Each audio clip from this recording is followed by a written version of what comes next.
So we'll just hit record and play the music and then get the fucking show on the road.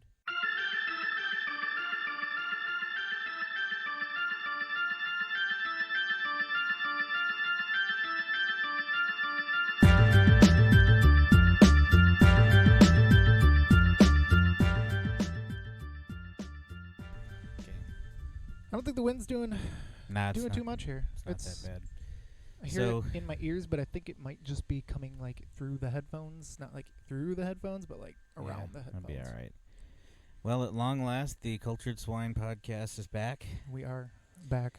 It's I don't know about better than ever, but it's August 7th, 2020. It's been almost 5 months. Yeah, it's been a while. We did a couple of the Zoom meeting ones. Oh, in April. Okay, so yeah, a little less than 4 months. Yeah. 3.5. But, yeah, a couple things have happened since. We've been in lockdown. We've had a global pandemic. And just I'm going to rip the Band-Aid right off. Yeah. My son Anthony, who was a guest a couple times on the show, died on June 27th. I'm not going to talk about the case because I don't want to give anybody any I didn't think about that ammunition, but the facts are still a little tough to talk about. Most people know he was a bouncer at Twisted Moose. We had Will, the owner and his boss, here on the podcast. Great guy, Will. Yep. The morning of the 27th, around 12:30, he was shot doing his job. I don't know how much I should talk about the actual case. That's probably, that's sufficient. People can read the rest of it. Yeah, the simple Google. People will know what happened. But he that night at 8:40 p.m. he was pronounced dead, and they kept him alive for another day or two, or kept him on machines because he was a organ donor. So do we know? I know there's some confidentiality with that in HIPAA and all of that, but do we know how many other lives he was able to save? Yeah, there was at least 6. We thought it was going to be 8, but that's because we thought I think I thought originally they were going to split his lungs, but both lungs went to one person. Okay. And there was one other organ I thought they were going to take that they don't take. I don't know. There were 6. One of them was here in Wisconsin. There's a couple in Illinois. I think there was one in Kentucky and one in New York, and I think there's one other one somewhere. We don't know who yet. Right. I will reach out. We will reach out. And if the recipients want to meet us or want to be known, then it's, we both have to want to know. Right. I hope they do. I'd love to, the only thing we asked them not to take was his eye. He only had one left. But we didn't want them to take that just because I don't know. It's just, there's something about the eyes. Right. I want to mention we're out on my deck. We are social distancing. We're out. I'd say about solid 4 and we're 3/4 feet. Close enough. We're outside. We're in the sun. So if you hear, we get the wind chimes in the background and the wind. We'll call this audio veritas, I guess, where it's real audio, true audio. Kind of just recording as is. Yeah, and we're finally using the equipment. Yeah. Kindly provided to us. Yeah. By an anonymous donor. Donated to us. So thank you, whoever that was. I hope to Christ we don't have to re-record this because this is hard. I'm not gonna lie, this is hard to get through. It is recording loud and clear. Good. 4 minutes 13. So I guess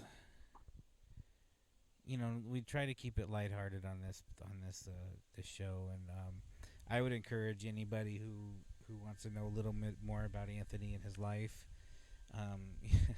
Go back, listen to the episodes. He was at the Chili Slam with us. He was in the episode where Travis Nelson, my best friend, was a guest. And I can't remember, did he pop in on another one? I thought he was in one just you two. I don't My think cousin shout out to Jamie. She texted me the other day, like a week ago or so, that she happened to be she was listening through them, and he was in one. And I think that's the one with Travis. Okay. But it's been difficult. It's going to be probably a long time before I can go back and listen to those. Apparently, and I had no idea, he did a bunch of YouTube stuff. He played a video game called Dark Souls. Oh yeah. And he's one of those guys that would play video games and stream it and put it on YouTube. So he's probably on Twitch. Something like that, I imagine. I don't know a whole hell of a lot about it, but it was very, very important to him, to the point where he was saving up for another tattoo. There's like a sun. I know of the game. I don't. Yeah, I don't know. But apparently that's so a couple of his friends got that in his honor. And in fact, shout out to Jake Amundsen over at Backwoods Tattoo Studio in Holman. Kristen and I, the day we made the arrangements for the funeral, needed to get the hell out of the house. We just wanted to take a drive. So Anthony's friend Grant told me that a bunch of the guys are going to be out at the tattoo studio getting tribute tattoos. Right. And Anthony had a little, it's called a Egyptian vulture, tattooed on his hip, so where we couldn't see it. The only reason I knew about it is when I went with him to sign up for the Navy. They were asking him about, identifying marks, and that's how I found out. Not that I care. What do you mean, yes? I just thought it was funny. So, Jake the guy spent like 18 hours straight tattooing kids. Jeez. And I think the final number was like 32 people went and got a tribute tattoo of either that sun, the vulture, or there was like a little plague doctor. Anthony dressed up like a plague doctor for Halloween one year, and with a little AF on it. So all those friends, and Jake and everybody that was involved. I have the tattoo now here on my forearm. My friend Chris Moffitt, out in Colorado, who we've had on, he got it on his arm. My mother, who's damn near 70 years old, she went and got it on her shoulder. Wow. I think it's a nice tribute, and I think moving forward, I've got some ideas for some kind of foundation or some way to help people in Anthony's name, and I've been thinking that's going to be the symbol of it, like the what do you call it, the logo, or whatever. So, but yeah, so shout out to all Jake over at Backwoods Tattoos. They do really good work out there, and anybody who's looking to get ink done, definitely swing out there and check those guys out. So there's a lot of, as you know, there was a community outreach too. Huge. Humongous. You and Mario Joachim started a GoFundMe. Yep. As well as a co-worker of Kristen's, Angela Subject. She started one too, so there was two of them out there, and between the two, I'm not going to get into numbers. It's out there. Anybody wants to know, but for me, it's don't get me wrong. The money is helpful. It's going to help in a humongous way. Right. We're not well-to-do people by any means, so that type of giving and charitable just goodness is going to be well utilized. But just the immediacy of it was because it was instant. And we're still writing thank yous, and I'm sure anybody who listens to this, if anybody listens to this, we're trying our best to get thank you cards out. There were so many in such a short period of time. And, this only happened a little under 2 months ago yet. It's not. It's still pretty fresh. I'm not gonna lie. You're doing shit that you're not trained for, or you're not right. You don't think you should have to do. Right. You always expect that, you may have to do something like this for your parents or your children will have to do it for you. But,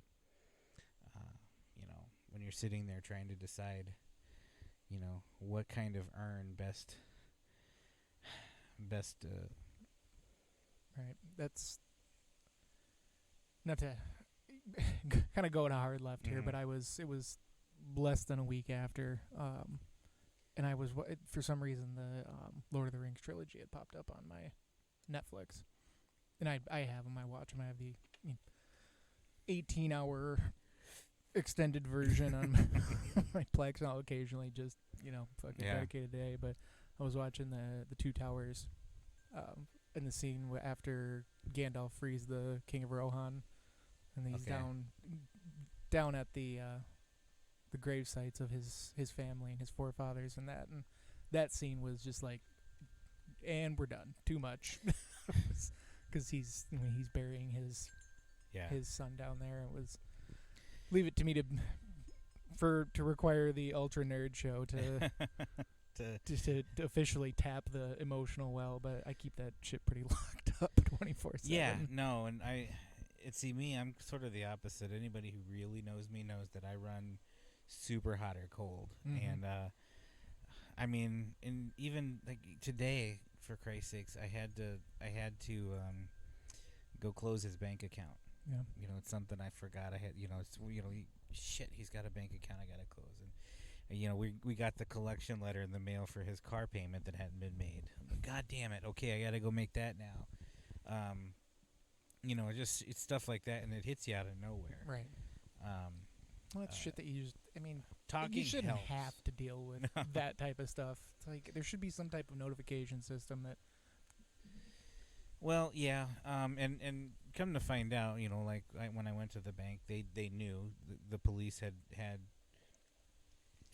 they had notified the bank, or somebody did. Really? I don't know who. So there was a notification that they froze it, just because, and that might be standard procedure. Well, it might be. It's probably based off Social Security number. Probably, because the death certificate was finalized recently, so that probably was it. But yeah, getting that in the mail, or not in the mail, I went and picked it up. Cooley Cremation. Yeah. Those guys, Jim Heiderscheit was our guy. Nothing but props to them. They were professional, caring, on the ball, on the money. It was. I got, again, nothing but great things to say about that experience with them. So. And they're the ones that are they're in Alaska by the Y, right? Yeah, their offices. It's actually the facility I believe is called the Gathering Place. Okay. And right when you get off, like if you're heading towards Holman, it's the second traffic circle. Yep.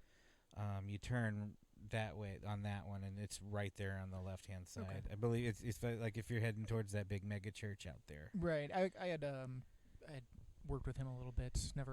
Never had him on or anything, but worked with him when I was still down at the radio station, and when he was building out that facility, had taken over the other half of it, and he's like, yeah, we're gonna have a big open house. We want to have like, he basically wanted to be a place for celebrations, start to finish. So yeah, and I mean, not that money should be an object on these types of things, but you don't want to go broke. And they're very reasonably priced, very very in tuned and caring. They took care of us really well. We ended up the urn we did pick was something that we thought Anthony would have liked. It was made from Wisconsin wood, and it had slats in it made from bourbon and wine barrels. And Anthony was only 19, and he wasn't of legal drinking age, but every now and then I would let him have and he and I, before he died, actually, he'd asked me if we could have a drink together, because everyone knows I like my whiskey. Right. And so one night, and I'm glad I didn't put it off. I'm glad we did it. And we did it right here in the kitchen. In fact, we poured each other. I poured him a nice, neat bourbon, and we drank it and had a moment. And we got to do that. But the urn had whiskey and wine barrel pieces in it, and it was very nice and elegant. And after we scattered the ashes, we donated it back, though. I didn't want to have it hanging around here. There's enough ghosts around here, so I didn't need that too. But hopefully someone will get to use it. They can't resell it, but they could donate it to like a needy family or something. So But yeah, so after all of that, I guess before that, we took a trip out west because Anthony was all three kids, in fact, were born in Washington State, and I know we're in the middle of a pandemic, and travel is ill advised, but it's something we had to do. Right. There wasn't, I don't know, there was just this need to get it done. So we drove from here to Denver, Colorado, and because Kristen has family out there. We stayed there a couple days and damn near suffocated because of the thin air. I'm telling you, man, it sucked. It was I'm fat and out of shape. B, the thin air, and C, I was always, I always felt like I was in the middle of a panic attack. My heart rate never slowed down, for a month. I don't think it was always just so trying to. I always felt like I was trying to catch my breath anyway, and then being that, and then in the middle of the high altitude. Right. So from Denver, we flew to Seattle, and then we rented a car and drove up to Whidbey Island, where I was stationed for 6 years, and where all the kids were born. And we had a nice little family moment, family day. We scattered Anthony at Deception Pass, and Well, you had that was a pretty good story you told me the other day about the whales. Oh, yeah, it was, I'm not a big believer in signs and, spiritual happenings and things like that, particularly, in this case. But the day after we scattered Anthony, we were staying at a town called Coopville, which is on Whidbey Island. And into the cove there came a little pod of killer whales, of orcas. And they hadn't been seen there in years. And they were floating around, doing their flips and shit. It was pretty cool. It was beautiful, in fact. And come to find out that the Native Americans up there believe, or so I was told. This Right. is all anecdotal, but I like the story. Believe that the orca was the guide into the afterlife for marine hunters that were on the water. And now, while Anthony was far from a whaler or a seal clubber, he had just joined the Navy, Right. and so he had that connection. So part of me wants to think that, hey, they were just coming to get him and take him on his Right. adventure. So, but yeah, so we did that, and we came back, and now we're just getting back into life slowly but surely. You can probably see from here. There's 100 pictures of him still Oh yeah. everywhere. This deck we're sitting on, he helped me build. There's so many, memories. It was really hard to come back. Yeah. I bet, and the house being, you having left it with, there were so many people here. Oh gosh, yeah. But normal will be found again, or some semblance of it. In this. I had a guy tell me, he lost his son when his son was 13 years old, and he goes, because you get this a lot. You people mean well, but they come up and say, I can only imagine, or I know what you're going through. Well, unless you've gone through it, Right. And it's not my place. I'm not gonna snap and tell, oh fuck you, you don't know what that. Right. People are just trying to do their best. But this guy had been through it or something very similar. He said, the pain doesn't go away, and you really don't want it to. You just find a place for it, and you get used to it, and it's there, but life has to go on. Right. Which even that proposition is kind of difficult at times. I'm not even gonna lie. It's the thought of being here and he's not is a tough pill to swallow sometimes. I'd be lying if I didn't at least twice a day think, Christ, if it could only be me, or if only I could go see him, or something like that. Right. I don't act on it, of course. It's one of those. It's just, I think that's normal. Yeah, of course. But I think, no. I think about that a lot, and that's probably why I really don't say anything, because I know that anything you do say is yeah, like, what the fuck do you say? You don't. Yeah. Like, unlike that guy who has been through it, and I think that to me sounds like pretty solid That was like assurance some advice. some Sam Elliott shit though. I mean, it was like like a cowboy Ring it ghost earlier. came and told me about. I mean, it was good stuff though. But yeah, I mean, it feels. I mean, it's good to talk. It's good to and hopefully someday things will get to the point where I'm already I see my cousins text me, and we have these funny little texts we send back and forth. I haven't really been participating, but it's kind of sometimes something's too good to pass up, and you need to Right. chime in. I'm still the same person. I just all of us are just adapting Right. to the new norm. And I can't speak for Kristen or the girls, but one of these days it may get better. But like I started to say at the beginning though, Yeah. about the community. Oh. I don't know how to express. I mean, what did we have? Something like on just the one GoFundMe. I think there was something like 600 something. I never saw the number of donations. I was paying more attention to the accumulation.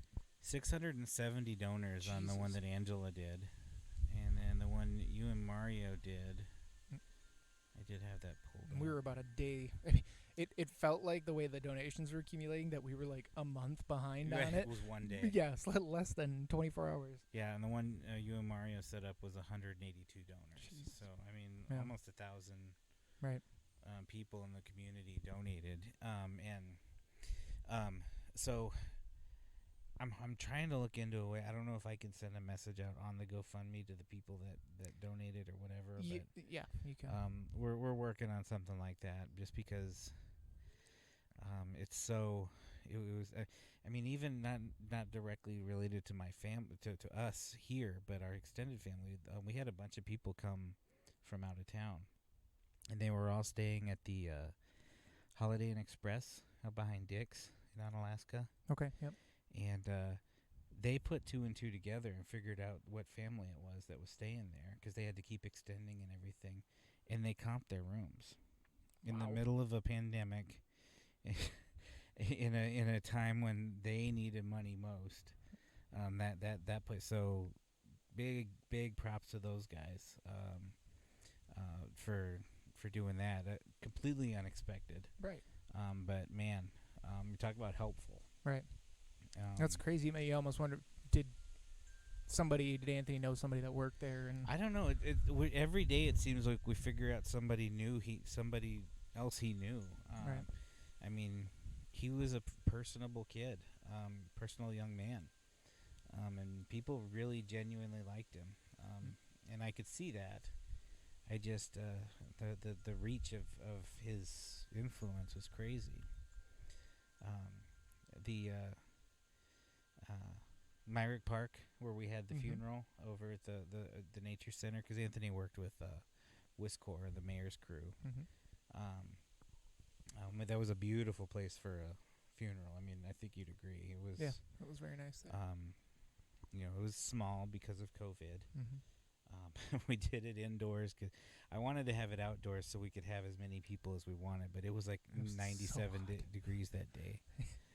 I put my because I wasn't sure what to expect there, so I'm like, well, fuck it, I'll just put the suit on and do it. And oh my god, because it's black. Yeah. Just walking from the car in, it's like sweating. Yeah, it's everything. God, it was hot. But it was a beautiful service. My father-in-law, who baptized and confirmed Anthony, he did the funeral as well. Floyd Brand. I don't know how he got through that. Strong man.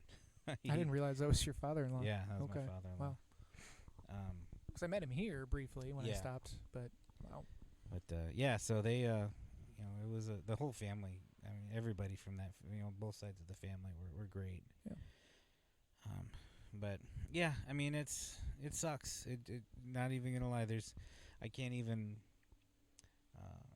You want to put a positive spin. I'm still having trouble finding. Apart from the Donate Life, that was good. But when you can't make sense of it. No. I'm I think trying to will just drive you crazy. Oh yeah, you, you jump Preaching to into the choir, I'm you sure. jump into the you start doing the what ifs and the because June 27th was my birthday. Right. That was my 43rd birthday, and um, part of me wants to blame myself. Well, did he not go to boot camp early because he wanted to be here for my birthday, or did he? You just can't do that to yourself. No. I would literally go crazy. Literally, yeah, and I mean, literally, none of that accounts for the fact that there was that person that was that way. Yeah. Try not And to say anything specific. That's the facts of the case will come out eventually, and I will probably have more to say on that. But I want to be sure that there's nothing that can be used. Right. We can have a little bit more R-rated podcast once the gavel has finally come down. Yeah, and I have a pint of whiskey in me. That's been tough. I'm not gonna lie. I've been drinking a little too much, and I don't really want to stop at this point. You know what I mean? Just don't. As long as you don't drink like me, you'll be fine. Yeah. Don't drink and shut the phone off and don't get in the car. I should be all right. And just definitely hide your phone on yourself first. Yeah. But so I mean it is what it is. I kind of hate that saying. I've got to stop saying it. It is what it is. It is what it shouldn't be. I think is in this case. It is and it shouldn't. Kind of lashing out sometimes when I hear the phrase "it's all part of God's plan." Oh.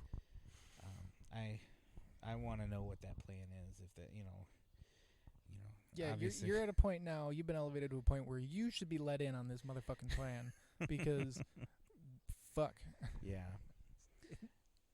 Yeah, I'm a stakeholder in this plan at this point. If that's the case. Right. But again, I don't want to get too much into that either. But well, we'll definitely talk more about it as things get easier, if you will. That's probably a stupid way of saying it too. We'll evaluate all the phrases too. But I was gonna bring up that we had actually made a little bit of a pact, if you will, prior to COVID happening and all that we were gonna choose a side. I mean, we know our sides, but we've been pretty apolitical on this for quite a while, and things are just getting to the point, even worse now with everything that's going on with the pandemic and everything since then, with protests and so forth. That we can't really ride the fence, dance around it anymore. I mean, I caught myself several times in many of our episodes before stopping myself from going down a rabbit hole of a rant, and not that we want to get soapboxy, but just kind of make it clear where we are so that people aren't wondering as we're trying to divert ourselves from really losing our shit over a topic. Yeah, no, you're right, and I have definite political leanings, and anybody again knows me personally knows what those are. I will admit that my stance on certain things, particularly in the matter of how police conduct themselves, has changed a little over the past 2 months. Yeah. I've never had a problem personally with how the La Crosse police conduct themselves. I've never had a run-in with but I've got that badge of white privilege. But again, I don't have anything bad to say about them. In fact, the investigators that are running the investigation for Anthony's case have been nothing but professional, stellar. The night and that whole day after, the La Crosse PD had an officer posted outside his door.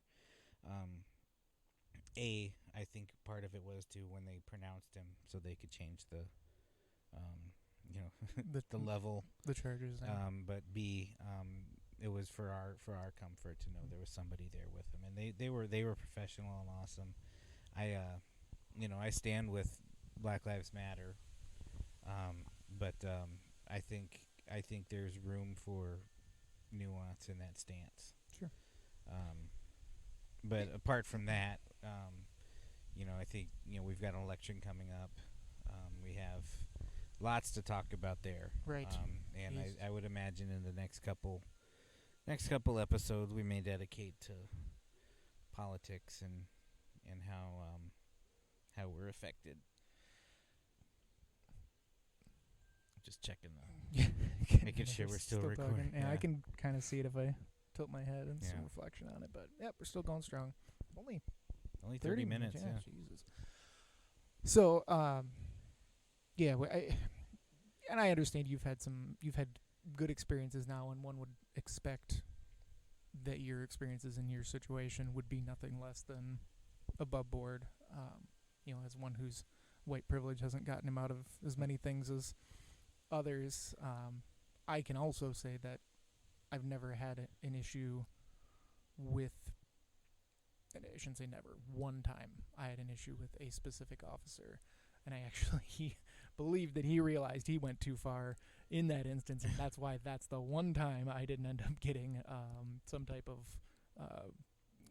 ramifications on paper that particular time.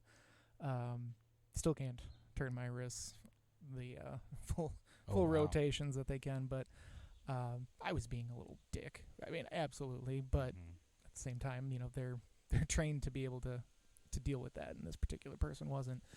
But I forgot where I was going with that. It doesn't matter.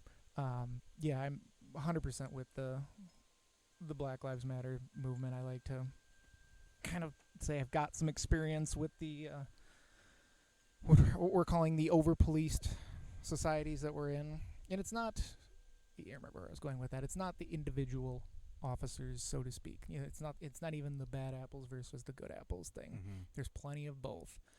It's the policies that are in place that they are employed under and are forced to work under. It's like working at a call center and not agreeing with the fact that every single time you get a call, you have to offer Verizon Wireless to that person, even though you know damn well that's the worst possible thing you can offer them, at least for their budget. Sure. It's just everybody works under policies. Just their policies happen to affect people's lives and livelihoods and reputations. Well, it just seems like a lot of times they have to be, a law enforcement official. They have to be a social worker. Right. They have to be, a medical professional if the need arises. And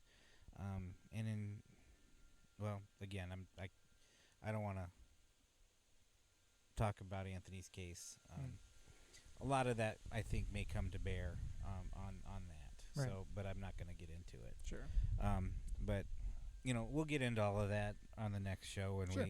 after we get through this one. This is the re-breaking of the ice. Yeah, re-breaking of the ice. The kind of I haven't made any. Well, I did make a statement the day of that Anthony died.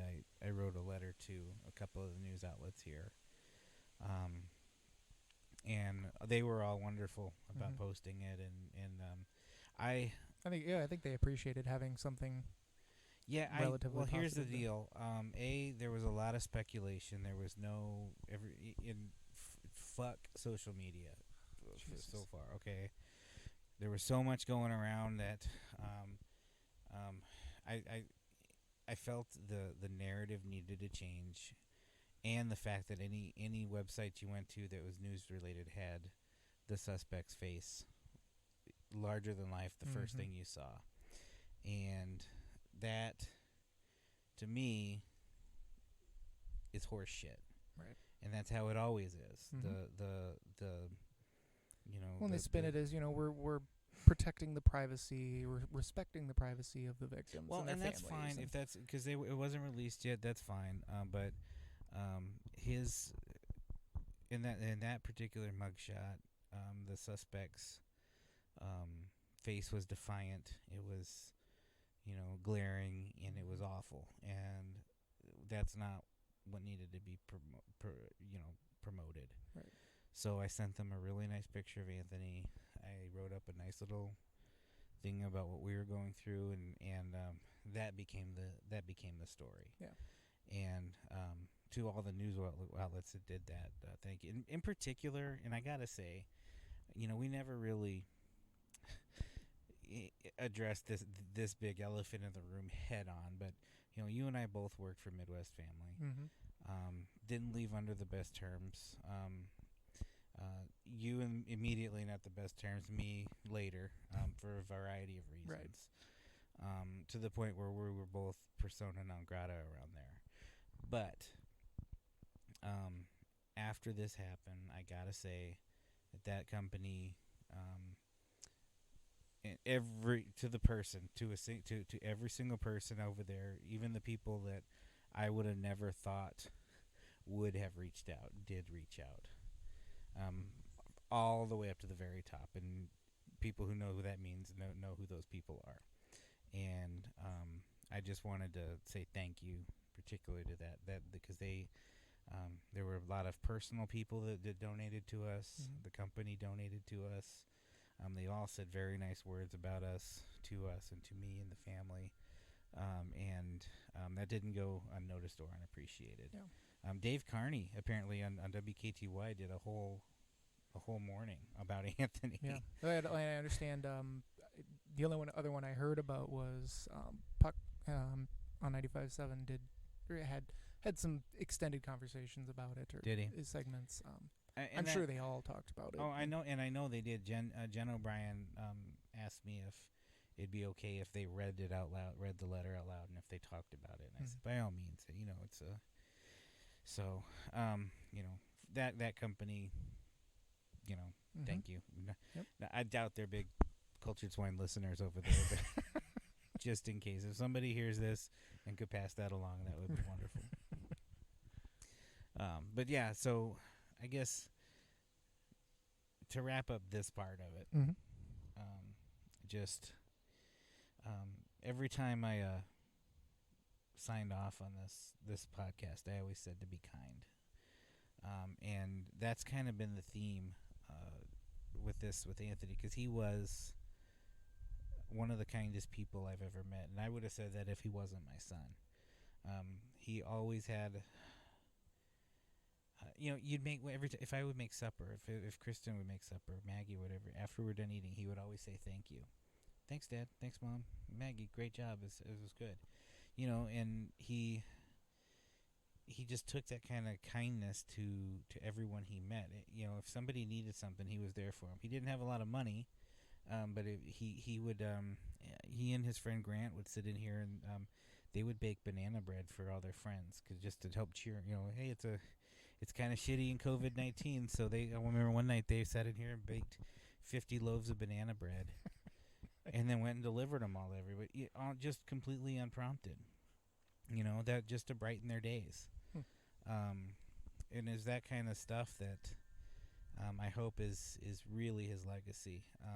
Is that that kindness can win over shittiness, and in particular, what happened to him, the way he went out, is in such so diametrically opposed to how he lived his life, that I think it makes a good point that you could still be kind, yeah. And well, and live your best life. Right, and I think his approach to life obviously won out in the end anyway, with the way, there was 24 hours there, maybe a little bit more, where everything, as you said, was him, his mugshot. Mm-hmm. But as soon as you wrote that, as soon as those GoFundMes got traction, as soon as the other local news outlets got a hold of it, the script flipped immediately, and it stayed that way, and has ever since. Mm-hmm. So it's good to know. Yeah, and we obviously we didn't get a monument. We didn't buy a headstone or nothing. We just we celebrated his life in our own way as a family. But that's not to say stuff's not happening. Right. In October, the WISCOR is dedicating a new tree to him over at Myrick Park, and I believe there's gonna be a bench or something. So that'll be here for years and years to come. The neighbors here have been talking about putting together a little memorial garden for him. I mean, so the types of things that he was passionate about, and even though he was joining the Navy to be a electronics technician on a submarine, his first love was the outdoors. He really enjoyed being in WISCOR. He was on the mayor's crew. Conservation was huge for him. He loved reading Aldo Leopold and Edward Abbey, and he was he was into it. In fact, he was hoping this month before, because August 26th was when he was supposed to ship. He was hoping that this month he could go out to Colorado and stay with my friend Chris, and do some rafting and hiking, and just get a little more life under his belt before he went into the military. But that's obviously not going to happen. But it's in so much as he was a budding conservationist. There is a lot happening behind the scenes now here in town to recognize that and make that his legacy. So that's super cool, I think. Right. Yeah, there's a lot. Every time we're together, you're telling me about something new that someone in the community is doing. With the traffic circle here and the. Yeah, there was and the principal at Central reached out. I haven't heard back from him yet. I guess somebody wants to start a scholarship in his name over at Central. Really? And they want my input or our input on how best to serve that. So which would be cool. Maybe it's a band. Anthony loved band. He played flute in the band at Central, and he was he really loved that experience. So maybe if we did something like that or whatever, but that was good. Well, you were talking about him reading Aldo Leopold, and I immediately thought that sounds like someone after my 9th grade science teacher's heart. So we read that, and there was another one. He'd hate me for not remembering this, but what, like Walden or something from? No, who's the one from Wisconsin? That's Aldo Leopold. Is that okay? Yeah. So, but there was another one I know we read, but anyway, sorry, Greg. I had eyes only for our theater and choir. I wasn't even really that much of a kind of a fantasy nerd then. I was just a choir regular boy. nerd. I believe the technical term in Urban Dictionary phrases is I was a fuck boy. Oh, high school. So I'll own that. Whatever.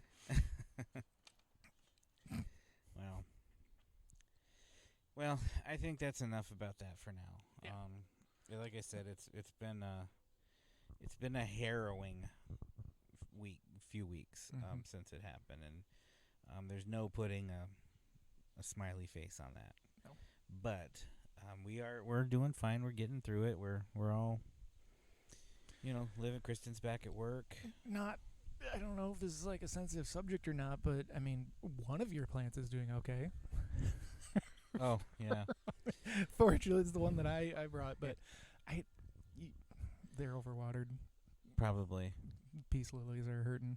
Yeah, I don't know anything about plants. Just take them inside. Okay. And pull all the little brown stems out. Okay. Kristen just repotted these 3 here today. So maybe that's why they look a little peaked. Could be. Water the shit out of them after that, but yeah. But yeah, I don't know. Yeah. That's somebody else's problem. You're not into the God, I am every damn day. I'm like, I swear to God, I spend every summer and fall resurrecting at least 2, if not 3 plants. It's either it's always one of the hibiscus every goddamn year. With me, it's every spring. I just empty out all the pots that are filled with dead plants. Everything goes in the compost. Yeah, yeah, a nice compost area down there, and the one. What are those? The big ones in the back there. With the puffy things. Yeah, I hate those. I chop them all down. We had some like everywhere in Onalaska and La Crosse has those stupid bushes, and I just whack. We love them. They're because they get the big white. I can't remember what they're called though. They're not lilacs. No. Lilac. That tree down there is a lilac. Oh. Next to them is like I forget what they're called. I don't know. They're very pretty when they blossom white. The whole thing is super cool. they're kind of invasive. You can't kill them obviously here, but I get rid of them, cut them out. There's that, and there's one other type of bush that it's just all the landscaping in town in the 2000s apparently were these things, but I chop them out, chop them down, fill them with azaleas or peonies. I don't really like peonies either. Is that what? Is that Shit, just no. Those are why was I thinking peony? Did I hear Kristen? No, Can it's a she fun would word to tell say. me? I don't know. peony. But anyway, those were. I like them. Those are the only things that we don't have any problem growing. That and the raspberries on the other side there. The raspberries are just. You want to talk about invasive? Right. I should have went with that instead of blueberries. so all of this has been great for audio listeners. Right. Like, wow, what just happened? Pointing out all the different plants. That we can't name. Yeah. But on another note, the wine imports finally, at long last. Oh my God. On Tuesday, will be put on a ship and be heading this way from Greece. So, real soon, Addis Global Imports will be, will actually have product to sell, and so there's that. Yeah, that's something exciting. It'll be around town, and if there's anywhere, if you know, we've got listeners around the globe. I know, Mr. Worldwide. Yeah. If you want to try some, we can't sell outside of the state, but if there's enough of an interest and a wine shop maybe near you that wants to take a few cases a month, we'd be more than happy to get licensed and get it up there or down there or over wherever. Yeah. It's just a matter of paperwork. I guess what I'm saying is, please help. Yeah, please buy our wine. Please. And we're trying to workshop a way to make our sales go towards some sort of foundation. Beer by Bike has the school lunch program, and they have various other things they support. I kind of think our goal is going to be to support homeless help. I think is a way, particularly those that have if there's like mental issues with homeless people, so people that need it can get help. Well, there's the homes in town that were somehow controversial, that were helping military veterans that were homeless with mental issues. Yeah, stuff like that. The VA has a really great mechanism in place for stuff like that. The people I'm concerned about are the people that go missing and need mental help, or that are homeless or destitute or indigent, so they can get help before they do something horrific, if you know what I mean. Yes. So, trying to turn a negative into a positive. So that's sort of what I'm hoping this foundation will be, and that's what I want this wine company to be able to help finance, is to be able to help the community locally, in addition to bringing in new products and having fun doing a internet, be an international man of mystery. But I also want to be able to give back to the community in a way that's meaningful. Yeah. Well, and we've got a good support system for that already in place, Mr. And well, lastly, I wanted to mention the horrific explosion that happened in Lebanon the other day, in Beirut. There's nothing happening here in town in the way of like a fundraiser or something to help those people, because literally, I think somebody said, and I don't know if they were being hyperbolic or what, but there doesn't appear to be enough glass in the country to help replace the glass that was shattered. Like the entire city. Yeah, the entire city is windowless. Lost its windows. So there's got to be some kind of, and I did some looking up, and I couldn't find anything that seemed super above board with how to help. Yeah. I know I believe there is a GoFundMe though out there for the people of Beirut. but I haven't really did a deep dive. I would just encourage people to look Yeah, and to definitely. be careful to not Right. get into any kind of scammer thing. But those poor folks need some help over Jesus. there. I mean, I maybe it's because I'm not on Facebook anymore. But I feel like it kind of flew under the radar. I think it was on Twitter a fair amount for like a day and a half. And then it just kind of got buried under all the other bullshit that's out there. Well, and And it's not as sexy as a lot of, like, if it were an actual terrorist true, attack, or if true, it was yeah. something like the media would be all over. Oh it. yeah, I stand with Beirut hashtag. Yeah. But you know, I mean, gosh, that's. I was trying to think of an equivalent. It was Oklahoma City times like 100. Yeah, yeah. So like, imagine if the lacrosse center blew up. We would have. Yeah, we're what, a mile away from there, right here. We'd have lost our windows. Yeah. You know, I mean, yeah, they're that. I mean, I don't know the measurement aspects of it, but it was massive. they say it's one of the largest non-nuclear explosions in history. Right. I mean, I pictured it, not to make a joke out of it, but I picture the Iron Man, the first Iron Man, when he's testing the weapon out there, and he's just standing there, his arms out, and he kind of gets blown forward a little bit. Well, I don't know if you've ever been in close proximity to a large explosion like that. Well, in Afghanistan, they if we would have like unexploded ordnance come in off of an aircraft, or if it got hung up or anything, the EOD guys would have to come in and blow it up. And so they come in a giant baked potato suit, but they would dig a hole, drop it off the airplane, move the airplane, and drop C4 in and blow it up. And even if you're, I think the minimum safe distance was like 600 yards or something, for just probably an ounce or two of C4. I mean, it takes your breath away, like literally. And sometimes we would get explosions out in the outside the wire, like if they found a mine, right, or something that wasn't supposed to be there. EOD would go out and take care of that as well in the same way, but they would need larger explosives. And those, I mean, gosh, you want to talk about concussion. Just when those go off.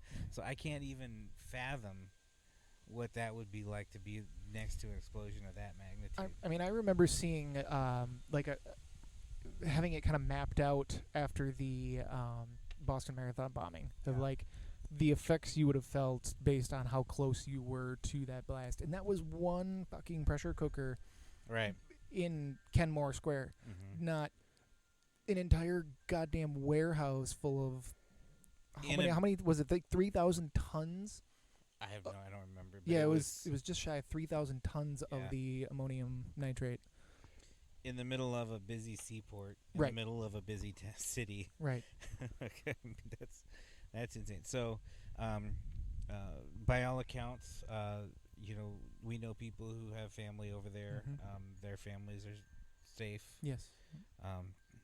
Due to some incredible, only because of COVID. Yeah, due to some incredible luck. Right.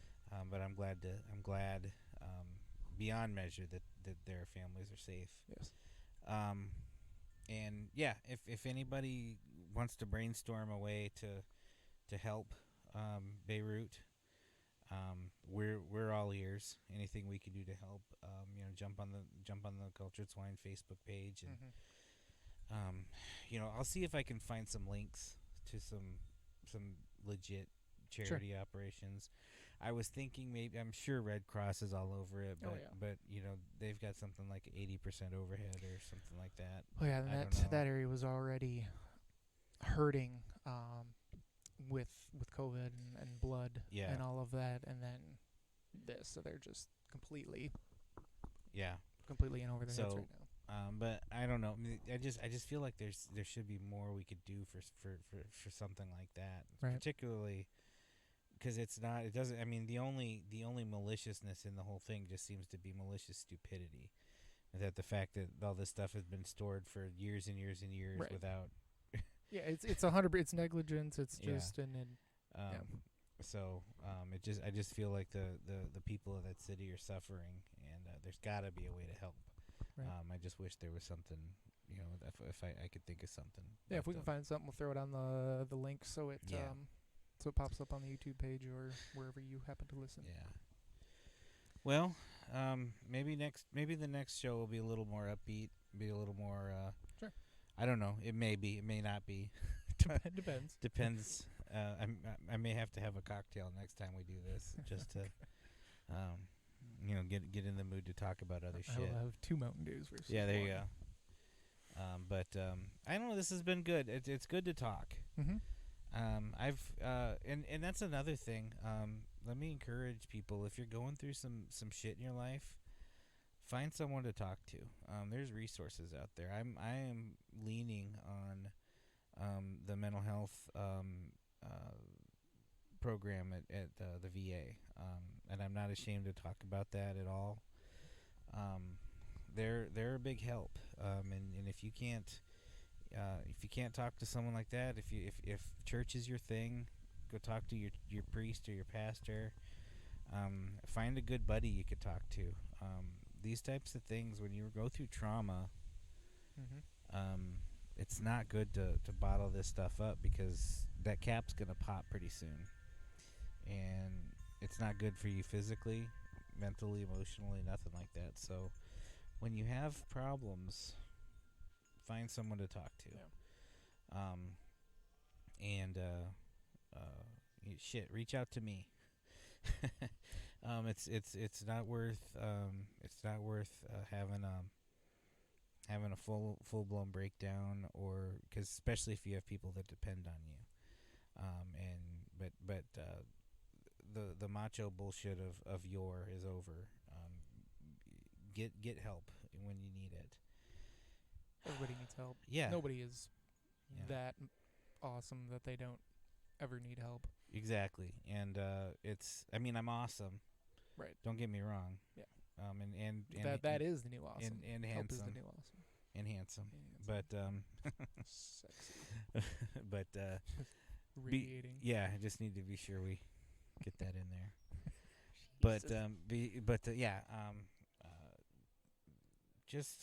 Next time maybe we'll see if we can find something funny to talk about. I got a lot I've been thinking of, because I've been wanting. There's been a few times where I'm like, I could just jump on, do something, record like 30 minutes here. Yeah. What the fuck was I watching the other day that I was like, I have maybe a little teaser for the next one. The fucking Harrison Ford robot people. Oh my god. Futuristic. What movie? Harrison Ford robot. Oh, I see. Yeah, Blade Runner. Blade Runner. What the? I have so many questions about that movie. Like, it's like what they would have made or ripped apart the Justice League movie for today, but 40 years ago. So it was okay. It's like, what is all of this? What's happening here? So I'm hung up on Captain Adama's origami. What was that? Oh, there's layers. So many layers to that movie, man. They call them layers because it's old. Now they just say Michael Bay wasn't taking his ADHD pills. Okay, I'll give you a hint. So the version you saw was probably the one that was cut up to hell, that the studios got involved with. It was on Netflix, so probably. Yeah, I don't know if it's because the full-on Ridley Scott director's cut explain all of that. There's dream sequences with Pegasi and unicorns. I did not see any of that. Yeah, there's a lot that happens. Okay. And it also helps if you read the book Do Androids Dream of Electric Sheep by Philip K. Dick, which is that movie is based on.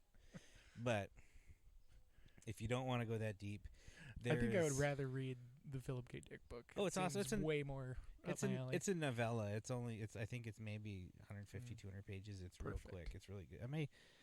Before you leave, let me see if I can find it. I think I got read it like an 8th grade level, so that would be perfect. But anyway, right at a 12. I'm already going to tell you all of your arguments are invalid about that movie. Okay. I have questions. That's all I said. Okay. I didn't have arguments against it. I just didn't get it. I'm like, why is Captain Adama making fucking origami? This makes no sense. Yeah. Well, Okay, we can dive into that.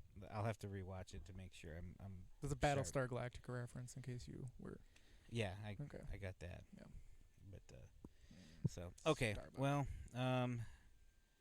yeah, no, this has been good, and it's good to kind of dump some baggage. I didn't get too personal. And if I didn't thank somebody personally, please don't take it personally. This was we literally didn't plan anything. We sat down, hit record, and started talking. Well, we hit record a few times before we realized we had to hit it twice.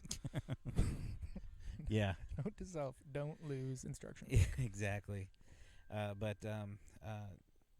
Just one more time, anybody that reached out, anybody that, even if you, we had strangers come by the house. The food, Breakfast Club was great. Breakfast Club and Pub was the last place I took Anthony to eat. Really? Before he died. He and I spent about 2 hours sitting at the bar there. We had breakfast, and he had questions about the Navy. Oh. So that was probably the last time he and I spent real quality time together, was at that place. So that'll always have a special place in my heart for me. Everybody who, we're still trudging through gift cards for food places and stuff, which is kind of nice. You really don't want to cook. You don't want to clean. You don't want to dress yourself. It sucks, man. It just fucking sucks. Just a heartfelt thank you. Yeah. And I know I've told you 100 times, but again, on a personal level, thank you. I know you guys, because you and Mario both, Kristen's friend Angie, and a whole host of others, Kathleen, her friend Kathleen, our family in Colorado, family from everywhere, dropped everything to what is it you need. And there's no way to really repay that. But if there's anything, I told you it's ride or die from here on out because of that shit. So, literally quarter mile at a time. Quarter mile at a time. But do you got anything else? So much. No, not right now. We'll have to start mapping out some topics and episodes. Yeah, and we'll just keep this going. Entertaining the fuck out of everyone. Yeah. So, thanks to everybody for hanging out with us. I hope we didn't lose too many listeners over our long extended hiatus. I think they'll be pleasantly surprised when it all pops up. Yeah, we're back, and we'll get back in. I'm curious how this new edit, if there's gonna be anything new with the editing process with this new system. I'm hoping it'll be easier, though. Yeah, you may need to have your shit in stereo when you're listening to us. We'll see. We'll see. We should listen in headphones. We should have led with that, I think. But I'll see if I can figure it out. No big deal. But cool. In the meantime, I can't wait to see where all this shit leads. Keep listening, and like I've always said, and I'm gonna keep saying, just be kind to one another. Things are heating up politically. Now's not the time to lose our heads. Listen to the doctors. Listen to health professionals. Don't listen to your Aunt Karen on Facebook. And most of all, but people are scared. People are uncertain. So maybe if people are afraid to wear a face mask, just put the shoe on the other foot. Tell them they're dumb for not wanting to wear one, but at least be understanding of that they're scared and they're just trying to make sense of this whole thing. Nothing gets fixed through anger. Exactly. So, this is the Culture Swing Podcast. Be kind to one another, and like we always say, peace.